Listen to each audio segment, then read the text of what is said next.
비디오 빌리지는 2014년에 창업자와 대학생이었던 창업자와 크리에이터 한 분으로 이렇게 시작을 했었던 업체이고요. 저는 비디오 빌리지가 생긴 지 1년 뒤에 합류를 했습니다. 그래서 사실은 저는 그 경영지원 쪽 업무를 해왔기 때문에 사실은 경영지원 팀장으로 이렇게 입사를 하게 되었는데, 중소기업이고 스타트업이다 보니까 저한테 굉장히 여러 가지 일들을 맡기시더라고요. 그래서 광고팀이 빵꾸 나면 광고팀 가서 광고팀을 맡기도 했었고요. 또 크리에이터 팀에 문제가 발생하면 크리에이터 팀에 투입해서 또 영입부터, 그 다음에 그 육성부터, 그 다음에 광고 문제가 발생했을 때 가서 투입이 돼서 관리하는 역할들도 했었고요. 또 저희가 이제 2, 3년, 4년 경력과 노하우를 쌓다 보니까 공공기관에서 그렇게 크리에이터 육성 사업들을 많이 진행을 시작을 하셨습니다. 그래서 여기 보시는 것처럼 제가 16년부터는 그런 활동들을 많이 해왔고요. 공공기관의 위탁 사업과 이런 부분에 있어서 이제 그 심사평가위원으로 많이 가서 경험을 쌓게 되었고, 오히려 제가 심사평가위원으로 갔지만 업체들한테 많이 배웠던 자리들이었던 것 같고, 그 다음에 제 업무 중에 하나가 대표님과 함께 저희 외부 기관 투자 유치를 저희가 총 4번 했는데, 마지막 2번은 저랑 대표님이 같이 주도로 해서 진행을 했었습니다. 그래서 간략하게 제가 비디오 빌리지에서 맡았던 역할과 제 이력에 대해서 말씀을 드렸고요.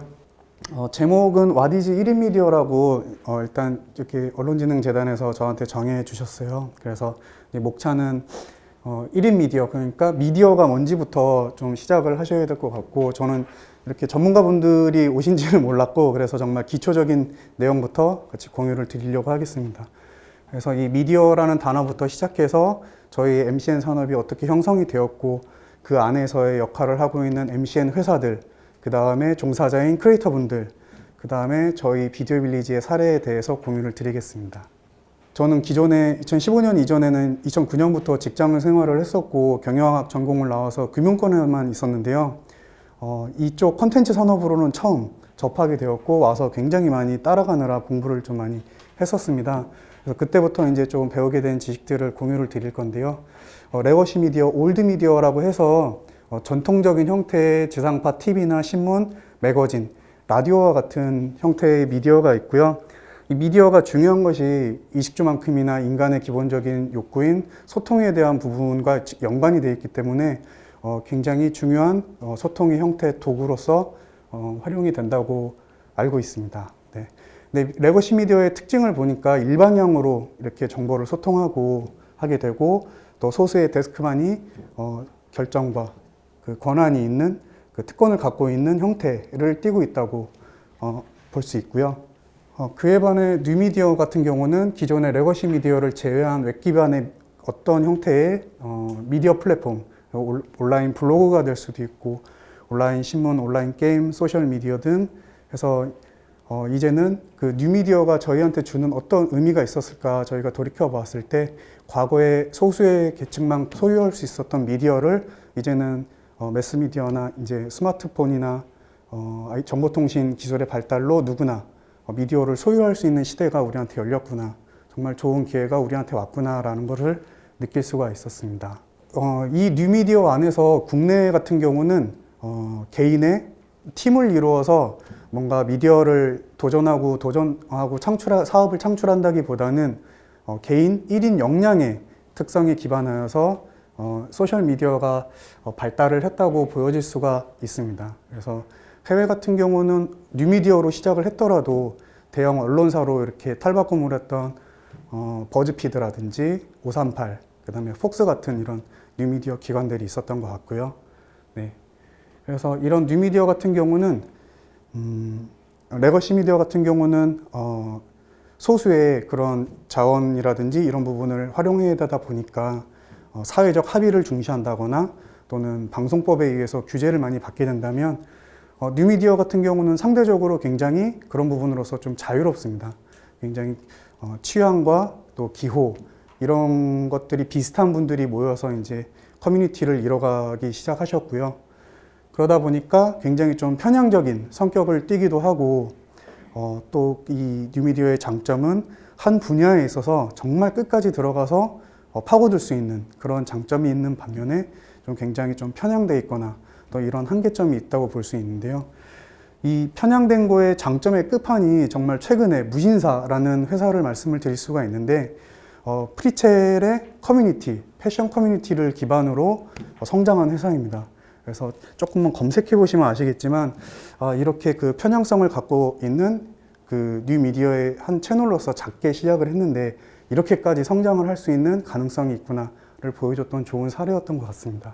MCN 산업은 유튜브를 빼놓고 말씀을 드릴 수가 없는데요. 왜냐하면 유튜브에서의 활동, 콘텐츠 제작 활동이 의미 있는 수익을 발생시킬 수 있는 거의 그 최초의 플랫폼이라고 보여집니다. 과거에 2000년 초반에도 다음이라든지 이런 데를 통해서 UGC나 UCC 같은 유저가 만든 영상 콘텐츠들이 업로드 되기 시작했는데 대표적인 차이는 아무리 그렇게 내가 재미있는 콘텐츠를 올리더라도 수익이 발생하지 않기 때문에 지속적인 의미 있는 콘텐츠 활동을 하는 데 있어서 굉장히 제약이 발생하게 됩니다. 그런데 이 유튜브라는 플랫폼 같은 경우는 전 세계 월드와이드한 그 브랜드나 광고주들을 대상으로 유저들이 콘텐츠를 올리게 되면 그에 맞게 광고들을 이렇게 큐레이션을 해서 광고 수입을 발생을 시키게 됩니다. 그거를 통해서 발생시킨 수익을 유저들한테 쉐어해주기 시작하였고요.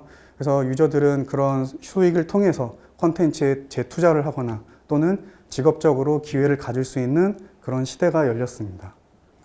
MCN의 개념, 단어는 다 아시겠지만 멀티 채널 네트워크의 약자로서요. 이 멀티 채널이 말 그대로 저희가 1인 창작자를 발굴하고 영입합니다. 1인 창작자를 발굴을 하고 영입할 때 특별한 방법이 있는 건 아니고요. 저희가 이제 2014년에 그 당시에는 이제 크리에이터라는 직업이 없었습니다. 그래서 페북스타라든지 또는 또 페이스북이나 이런 커뮤니티에서 좀 영향력이 많으신 분들한테 DM을 보냈습니다. 저희는 비디오 빌리지라는 회사인데 요즘 유럽과 미국 해외에서 유튜버라는 사업이 뜨고 있으니 저희를 한번 만나 주시면 사업에 관한 얘기를 하고 싶습니다. 했을 때 굉장히 많이 경계를 하셨고요. 뭐 하시는 회사세요? 왜 뭔데 온다고 하세요? 해서 영입했던 크리에이터가 조섭 크리에이터입니다. 그래서 이제 그 당시에 조섭 크리에이터 분은 미대를 다니던 대학생이셨고 굉장히 끼가 많으셨어요. 그래서 어떤 영상을 올리셨냐면 그 당시에는 이제 완전 시기가 좀 초창기이고 진입장벽이 낮다 보니 계란 후라이를 헤어드라이기로 구워본다면 이라든지 이런 영상을 이렇게 업로드를 하셨었는데 페이스북이라든지 이런 데서 반응이 좋으셨어요. 그러다 보니까 좀 이렇게 팔로워들이 많이 늘어났고 그런 팔로워들이 많은 분들을 저희가 초창기 영입 대상으로 삼았었습니다. 그래서 그런 분들처럼 2014년부터 활동을 해서 15년까지 저희가 한 40팀 정도의 크리에이터들 카테고리별로 영입을 하게 되었고요.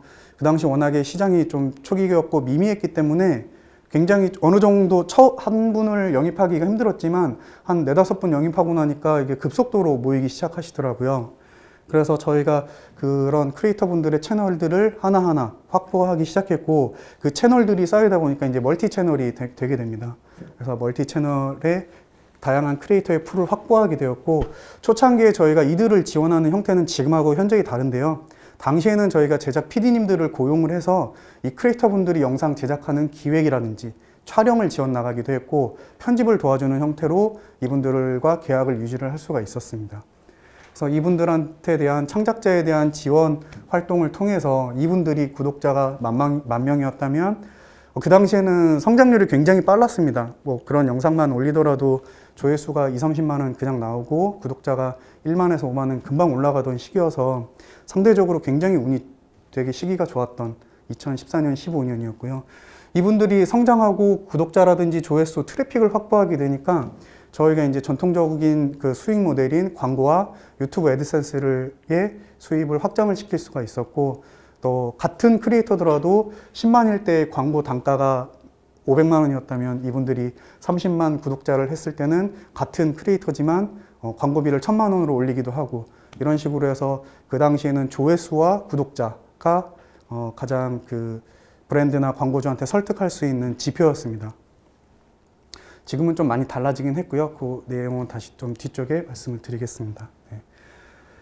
그래서 그분들의 성장을 바탕으로 저희가 이제 여러 가지 수익화를 고민하기 시작합니다. 그래서 그때 나온 단어가 이제 OSMU라고 원소스 멀티유즈라는 단어인데요. 사실 이 OSMU를 제일 잘하는 대한민국 그 컨텐츠 회사의 끝판왕이 있는데 혹시 어디인지 아시나요? 예, 샌드박스도 맞는데요. 거기보다 더 잘하는 회사가 CJ ENM입니다.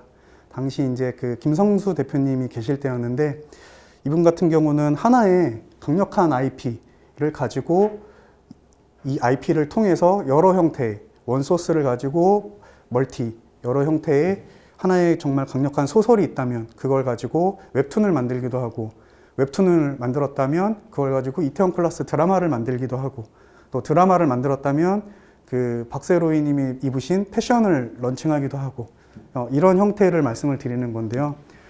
그래서 저희도 따라해야겠다. 잘하는 업체고 그런데 따라해야겠다 많이 고민을 했었습니다. 그래서 일단 전통적인 수입인 유튜브 애드센스 수입이 있고요. 영상 콘텐츠를 유튜브 플랫폼에 올리시면 수익이 발생해요. 수익이 발생하는데 그거는 이제 구글이 자동 알고리즘에 의해서 광고를 붙이게 되고요. 네, 광고를 붙이게 되고 그거에 의한 이제 광고 수입이 발생하고요. 또 이제 구독자가 늘어나고 브랜드분들이 당신을 통해서 이제 우리 먹방 하시는 유튜버시군요. 저희 삼양라면을 광고하고 싶습니다 하고 대놓고 이제 삼양의 불닭라면입니다 하고 이렇게 저희가 브랜디드 콘텐츠를 제작하기도 하고요. 또는 공차라든지 이런 데서는 저희 크리에이터들이 이제 뭔가 영상을 찍을 때 대놓고 이렇게 공차를 올려놓고 공차 얘기는 하진 않지만 이런 형태의 PPL의 광고 상품을 팔기도 했고요. 지금도 하고 있습니다. 네. 그리고 이분이 크리에이터분이 100만이 넘어가고 저희가 200만, 300만까지 키워보니까 이분들을 바탕으로 그 굿즈를 연계시키기도 합니다. 그래서 정말 가장 기본적인 뭐 티셔츠나 펜시, 핸드폰 케이스, 그립톡 이런 것들을 시도해보기 시작했고요. 여기서 저희가 이제 17년, 18년부터 시작을 했는데 굉장히 중요한 케이스를 얻었어요. 과거에는 광고를 팔기 위해서 구독자가 50만, 100만 볼륨이 크면 되게 유리했었거든요. 조회수도 100만, 150만 나온다면 이분들이 하는 커머스와 또는 구독자는 적은데 그래도 진성의 팬을 확보하고 있는 이 두 가지의 극명한 크리에이터분들을 저희가 보유하고 있었거든요. 그래서 구독자와 조회수가 월등히 높은 이분을 똑같은 그 굿즈 커머스를 했을 때 굉장히 잘 팔릴 것이다. 이분의 구독자 200만 명이 하나씩만 사주셔도 우리는 200억을 벌 거고 부자 될 거다라고 했었는데 결과는 정반대였어요. 200만이 넘는 기업 크리에이터분하고의 그 동일한 상품을 했습니다. 네.